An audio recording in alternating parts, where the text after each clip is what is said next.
Hey there, people. It is me again. After 5 years of absence. Yeah, 5 years. I am the same guy who played a cracked version of Manamon 2 and was crushed time and time again by Master Diaz. And I am the same guy who did that Eloquence song, suffering using that 2 gigabytes of RAM computer and a low quality microphone. But now, it seems that things have changed, and I am here. Yeah, sorry for the absence, for the meager amount of subscribers I have. I hope you're all doing well. And let's start. So, what have I come to do? Well, I wanted to start a new series. And maybe this will be a surprise to some people, but it's about religion. Yeah, me. To be precise, it's the intersection between a religion and fantasy. Yes, the genre of fiction.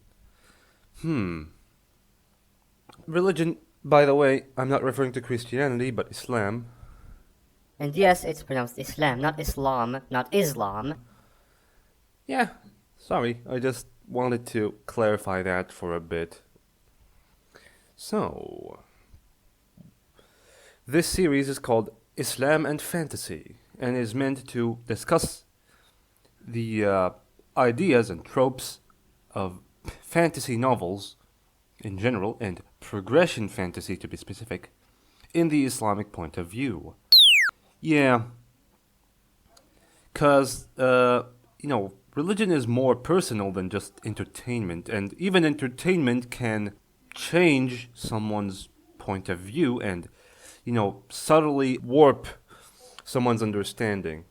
And we Muslims care a lot about our belief, and the thing that our belief must be always maintained, and that nothing corrupts it, especially not something as like frivolous as, a novel that someone enjoys.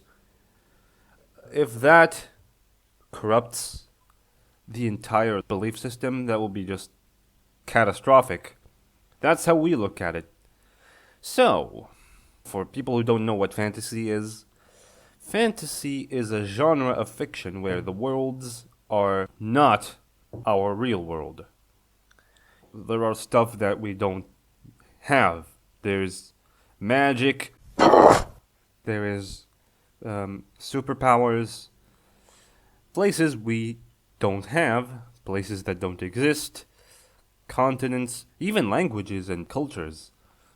Think about elves in Lord of the Rings or Harry Potter or yeah, stuff like that.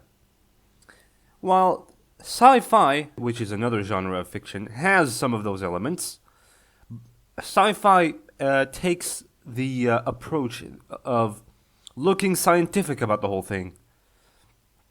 So fantasy goes through the mystical lens, while sci-fi approaches it from an scientific or pseudo-scientific, that technical heavy worldview. So instead of having magic, instead of having like magic, you just have levitation powered by electromagnetic forces or whatever. Or instead of having fireballs or magic fireballs, you just have advanced laser weapons or lightsabers, stuff like that.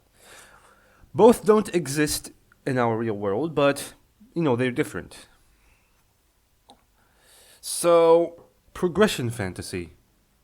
It's a subgenre of fantasy where the core idea is that the character starts off weak, but then their strength improves throughout the story. It's, you could look at it from leveling up, advancing in magical rank. I hate the word magic. Anyways, stuff like that. Yeah, and those things I mentioned, they are their own types of progression fantasy, but we'll talk about them later. In another episode. So, why are we talking about this now? Well, progression fantasy is a rising star. It's like something that is rising to the surface and making waves, and many people are flocking to it. And even it's my favorite genre.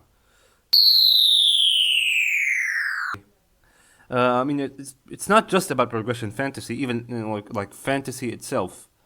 All fantasy, especially since it's of a Western origin or an Eastern origin. Either you have Western fantasy, which is like American slash European, and then you have the Eastern fantasy, which goes the Buddhist slash Hindu slash Confucian slash Taoism route. So both are based on specific religion slash philosophies. So yeah, that's why when Muslims get influenced by these novels or even other works that have been adapted from novels or written or produced originally in a form that's not a novel, like a manga or wait, did I say it right? It's manga, right? Yeah, manga, anime. Well, it doesn't matter how it's produced, and what matters is that when the Muslim gets influenced by these cultures, they are influenced by religions. And yeah, that just violates the entirety of the framework. Yeah, Islam doesn't say that fantasy is forbidden. It just doesn't want a person who follows the religion to get corrupted by other religions. Yeah, because in fantasy you have all those epic battles against gods. Gods? What the heck? Yeah, that's exactly what the reaction should be in a Muslim's heart. Not just that thing. Not just it's a big deal. Like the overuse of this concept of gods, and that you constantly see them being losing and dying, and having some drama, and being fought against and being shown to be like the bad guys. All that is inherently against Islam. So especially if it mocks the signs and stuff, that's like it turns from something you have to guard against to something explicitly forbidden to watch slash read.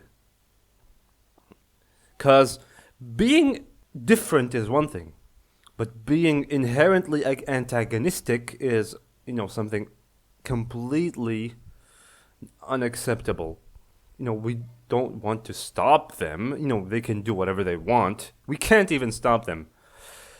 But we just have to not engage with them and not read them slash watch them slash. I keep slash knowing every time. What's wrong with me? Maybe because I'm still new to the whole audio production thing, the whole video production thing, that everything I say just boils down to slash so, and others. Well, what else? I've been rambling constantly about why it's bad and why I'm doing it, and that's just the essence of the introduction. So, to recap, This is a series that discusses the fantasy tropes in the Islamic point of view, and it will be reading novels pertaining to the progression fantasy genre to discuss them. And progression fantasy is a subgenre of fantasy where the character starts off weak and then gets stronger, or just, they're not exactly weak, but they still get stronger. Oh yeah, something I forgot to mention is that in progression fantasy, there is a focus on the system of obtaining that power. It's not just Do magic. it's completely explained. It has, limits.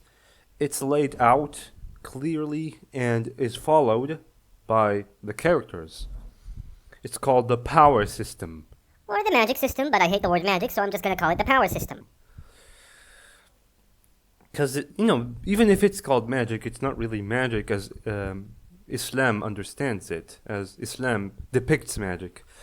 Since magic is, devil communion and sacrifice and all that stuff. But magic in fantasy is just it's just another weapon or another tool. You're not serving some kind of entity, or maybe you are when gods are involved.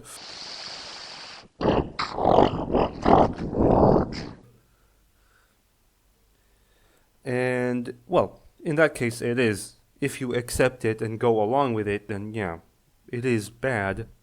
But otherwise, usually it's magic is just a force. It's just a neutral force that you control for your own use. So, yeah. Progression fantasy is the thing that will be discussed in this series. And